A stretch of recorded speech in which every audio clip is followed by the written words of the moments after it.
गौतम बुद्ध की शिक्षाओं और उनकी नैतिक कथाओं ने अनगिनत लोगों के जीवन को बदलने का काम किया। यहाँ एक ऐसी ही कथा प्रस्तुत की गई है जिसमें बुद्ध की शिक्षा से एक पूरे गांव का उद्धार हुआ और लोगों के जीवन में क्रांतिकारी परिवर्तन आया।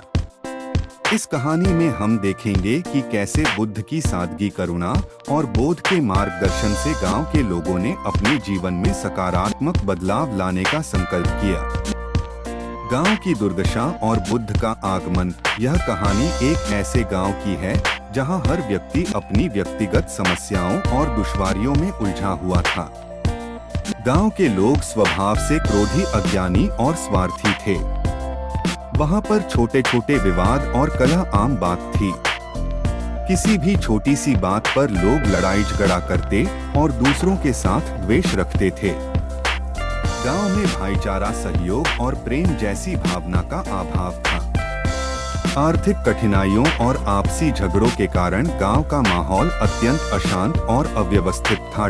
गौतम बुद्ध उस समय भारत के विभिन्न क्षेत्रों में भ्रमण कर लोगों को सत्य, अहिंसा और करुणा का संदेश दे रहे थे। एक दिन वे अपने शिष्यों के साथ उस गांव के पास पहुंचे।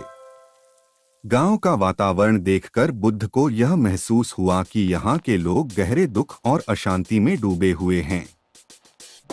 उन्होंने निश्चय किया कि वे इस गांव में कुछ दिन रहकर यहाँ के लोगों को सच्चे सुख और शांति का मार्ग दिखाएंगे। गांव के प्रमुख का आग्रह। गांव के प्रमुख को जब पता चला कि गौतम बुद्ध जैसे महान संत उनके गांव में पधारे हैं, तो वे अत्यंत उत्साहित हुए।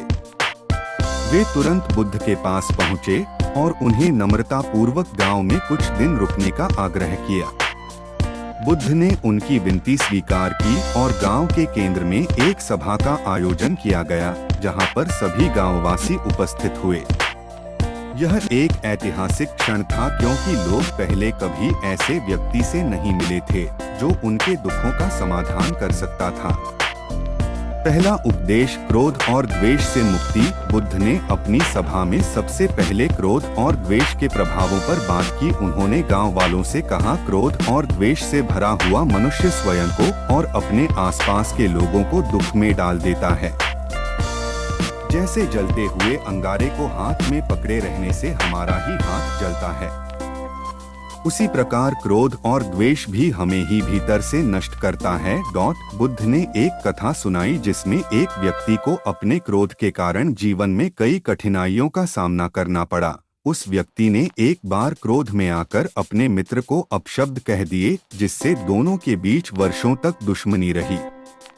लेकिन जब उसने अपनी सोच बदली और मित्र से माफी मांगी, तब उनके संबंध फिर से सुधर गए।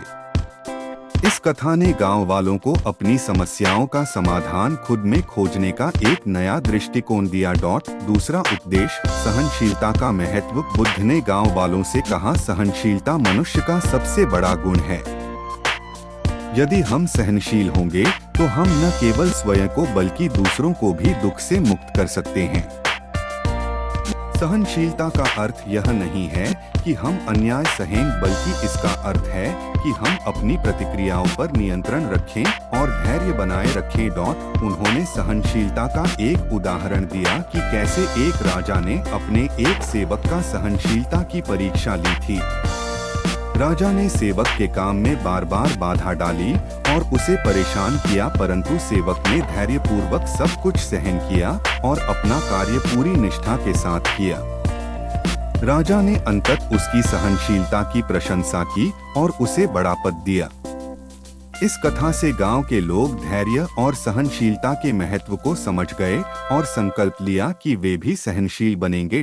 तीसरा उपदेश, परस्पर प्रेम और भाईचारे की भावना। अगले दिन बुद्ध ने लोगों को समझाया कि किसी भी समाज की प्रगति का आधार परस्पर प्रेम और भाईचारा होता है। उन्होंने कहा, यदि हम एक दूसरे के प्रति स्नेह और करुणा का भाव रखेंगे तो हमारा जीवन सुखी और समृद्ध होगा। परस्पर प्रेम के बिना कोई समाज शांतिपूर्ण नहीं हो सकता। बुद्ध ने एक कहानी सुनाई जिसमें दो भाइयों के बीच पैतृक संपत्ति को लेकर विवाद था। दोनों एक दूसरे से इतना क्रोधित थे कि आपस में बातचीत तक नहीं करते थे।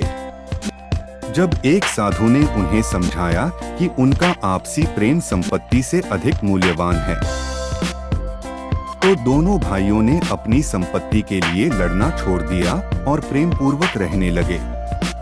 इस कहानी ने गांव वालों को भाईचारे का महत्व समझा दिया और उन्हें प्रेरणा दी कि वे भी एक दूसरे के साथ प्रेम पूर्ण व्यवहार करें। चौथा उपदेश, निस्वार्थ सेवा का महत्व। गौतम बुद्ध ने गांव वालों को सिखाया कि निस्वार्थ सेवा मनुष्य का सबसे बड़ा धर्म है। उन्होंने कहा, यदि हम दूसरों की सेवा बिना किसी स्वार्थ के करेंगे तो हमारे जीवन में सच्चा सुख और शांति आएगी। सेवा के बिना जीवन अधूरा है। उन्होंने एक घटना का उदाहरण दिया जिसमें एक युवा व्यक्ति ने अपनी छोटी सी जमा पूंजी एक अनाथ बालक की पढ़ाई के लिए दान कर दी। इस सेवा कार्य ने न केवल उस बालक का जीवन बदल दिया बल्कि उस युवा को भी आत्मिक शांति प्रदान की। बुद्ध की यह बात सुनकर गांव के लोग सेवा के महत्व को समझ गए और उन्होंने दूसरों की मदद करने का संकल्प लिया। पांचवा उपदेश, सत्य और ईमानदारी का मार्ग। बुद्ध ने लोगों को समझाया कि जीवन में सत्य और ईमानदारी का पालन करना अत्यंत आवश्यक है। उन्होंने कहा, सत्य का मार्ग कठिन हो सकता है, लेकिन वही मार्ग हमें असली आनंद और शांति तक पहुंचाता है। झूठ, कपट और बेईमानी से हमारा आत्मसम्मान नष्ट होता है और हम अशांति में डूब जाते हैं। बुद्ध ने एक कहानी सुनाई जिसमें एक व्यक्ति ने एक छोटे से झूठ के कारण अपनी प्रतिष्ठा खो दी थी। जब उसने ईमानदारी का रास्ता अपनाया तो उसने अपना आत्मसम्मान पुनः प्राप्त किया और समाज में सम्मानित हो गया। गांव वालों ने इस कथा से प्रेरणा लेकर यह निश्चय किया कि वे भी जीवन में सत्य और ईमानदारी का पालन करेंगे। गांव में परिवर्तन की लहर। धीरे धीरे बुद्ध के उपदेशों का प्रभाव गांव के लोगों पर पड़ने लगा।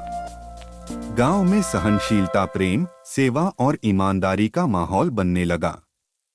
अब वहां पर झगड़े कम होने लगे, लोग एक दूसरे की मदद करने लगे और गांव का वातावरण पहले से अधिक शांतिपूर्ण हो गया।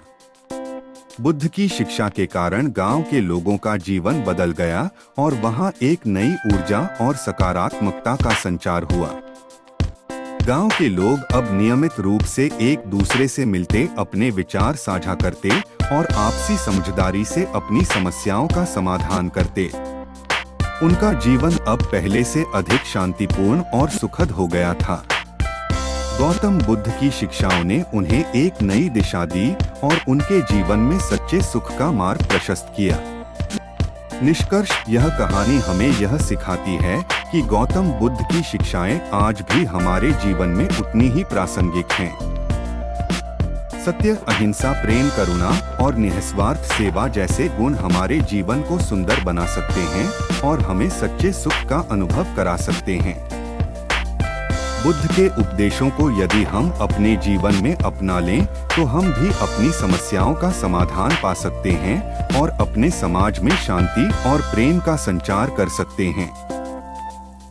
गौतम बुद्ध के इस उपदेश ने गांव का उद्धार कर दिया।